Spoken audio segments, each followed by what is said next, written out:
it's really important that churches reevaluate their ministries every year in line with what's going on in their community and what's going on among their parishioners or those in the congregation.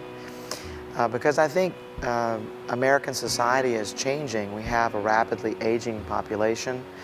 The boomer generation is growing older, and there's a lot of us. I'm in the boomer generation.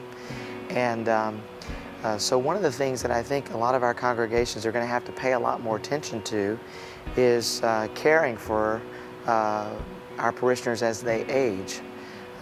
There'll be physical needs, there'll be the fear of financial needs as people go into retirement. A lot of people don't live close to their families, and so the church really becomes a second family. As we see other things like Alzheimer's and early onset Alzheimer's, physical and health issues that are affecting people in our churches, I think we have to partner with healthcare people and identify gifts in the church. Who are those involved in nursing, or and build relationships even with assisted living communities around the church to serve those communities.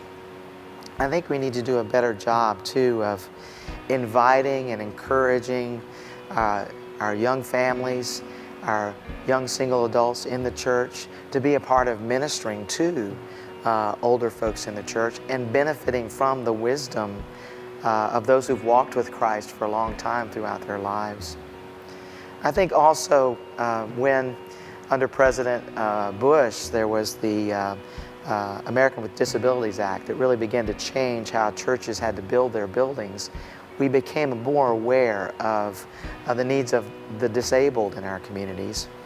And I know in one of the churches I served in Northern Virginia, we began to pay attention and having to make those adjustments for our physical building to those in our community who had children, who had special needs, so that when they came to church as families, weren't we able to receive families and support parents so they could go to the worship service and know that their children were being cared for and being safe?